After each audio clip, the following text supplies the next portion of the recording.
I know now why he wears a hat. It's to hide the big brain. He drew a picture of my hat and me. Oh, there we are. They can see it now. Well, you got to zoom in. I drew a picture.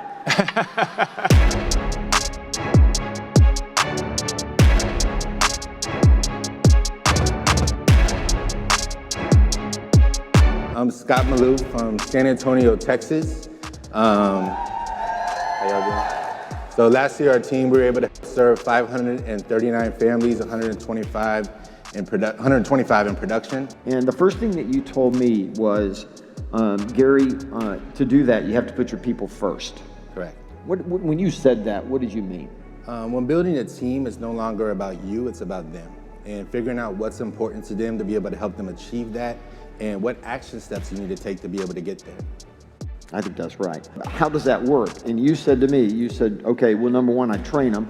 Number two, I work directly, personally with them. Mm-hmm. And number three, I constantly lead and teamify them to be, right? Those were areas. So let's jump through that real quick. So how do you train your people? What are the things that you do that make a difference? So we created Malouff U for our team, which dives into for sale by owners, mega open houses, expireds, and cancel listing, how to find off-market lots and land.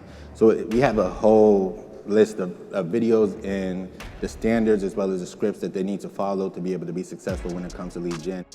Then when it comes to the training, so like even with KW, the training never stops. So when you join KW, you take Ignite, then you get into coaching, then you go to Bold, then you go to Mega Camp, then you go to Career Visioning, then you go to Family Reunion, then you go to ESO, then you go to Six Perspectives. All of that is connecting the dots. So you connect the dots, and once you connect the dots, the picture becomes still a little blurry. It's like that 3D puzzle.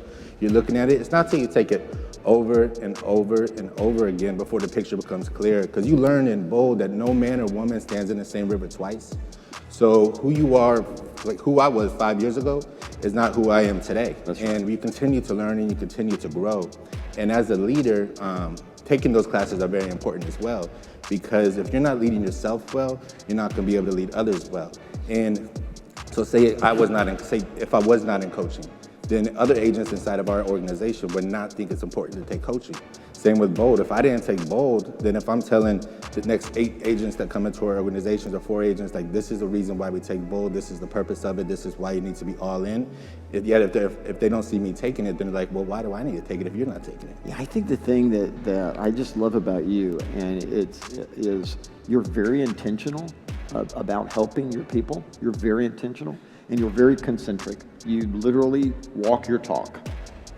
You don't say do as I say. You say let's go do this together. Yes, it's a we. It's always a we. Yeah, and it comes out very, very, very, very clear. So you were very intentional with me. You said, Gary, they're going to take Ignite. We're going to take Bold. We're going to work through a 30, 60, 90 when they first get into the business, right? We're going to get into group coaching. We're going to learn our basic dialogues and conversations that we have. And you said something really fun. They have to pass a test. Correct. And I hadn't heard that one, Scott, Monica. I hadn't heard that. Yeah. And I went, whoa, just a second, hang on. You give your people a test. Yes, before they can get on to like the Vulcan 7 dialer. So we have Vulcan 7 for when they call for sale by owners, expireds. And before they're even able to get onto that or even use our systems when it comes to the co-realty or anything that we have, they have to be able to have a script at a 9 before they can get to that. And then also leverage.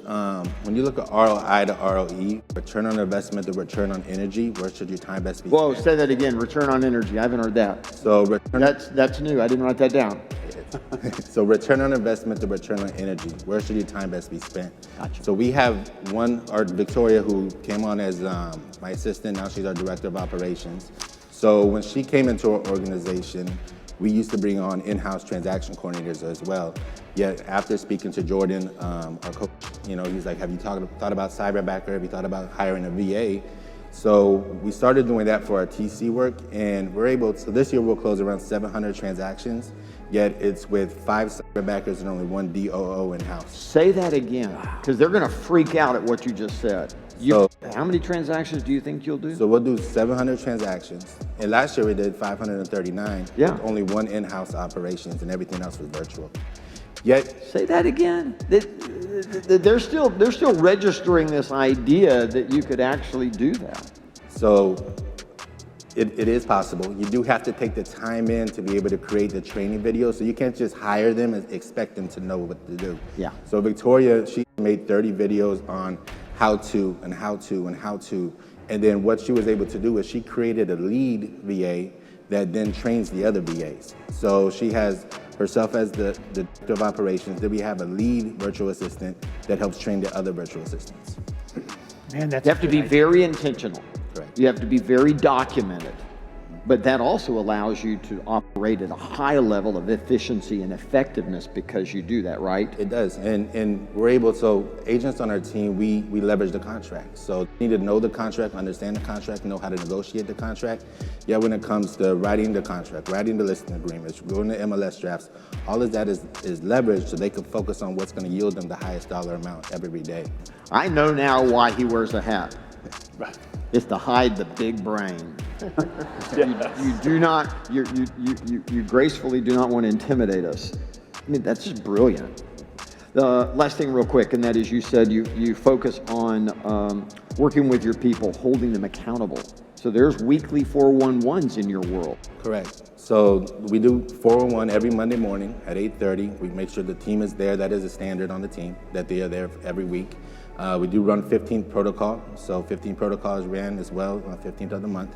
We agents, we still do cash talks with them, so we still do the cash talks with them, as well as we have coaching. So we have, for our team, we have emerging agent coaching and proven agent coaching. So that's every Monday morning as well with Steve Collins. And then we have 9 MAPS contracts. So we have nine MAPS contracts with our team. They earn the right to get there though. So we have different levels that they're able to earn the right into those situations. So you don't go into a situation, you grow into a situation over time, and they've grown into those situations. Our DOO, she has a MAPS coach. Our head of ISAs, he is a MAPS coach as well. If people think that what we do doesn't work, you're living proof that if you get intentional, all the tools are there. You just Right? have to use them. You have to use them. You have to use them. the 15th protocol, just in case we haven't talked about that up here in a while, so it hasn't heard. Like, can you just give us that in a nutshell? So 15th protocol is like halftime of a sports game. So on the 15th when it hits, say that agent, their goal is 4 transactions for the month. The 15th hits, we look at, okay, what activities are we doing for the first 2 weeks? And what activities do we need to add for the next 2 weeks to be able to help you make sure you reach your goal? Because our goal is to make sure that we're the bumpers so you don't fall into the gutter and we get you back on track. All right, Scott, thank you, my friend. So let's turn to you. Why do you wear a hat? Why do I wear hats? So I got this as a gift from Jeb and Victoria, some of our team. They gave this as a gift to me about 4 years ago. And then after I just started wearing it, people started complimenting it. So it just became a signature over time. Yeah, well, you look awesome, so Yeah. there you go, man. I love you. Rod Stewart wrote a song and he said, "You wear it well." Thank you. Right. You wear it well, my friend.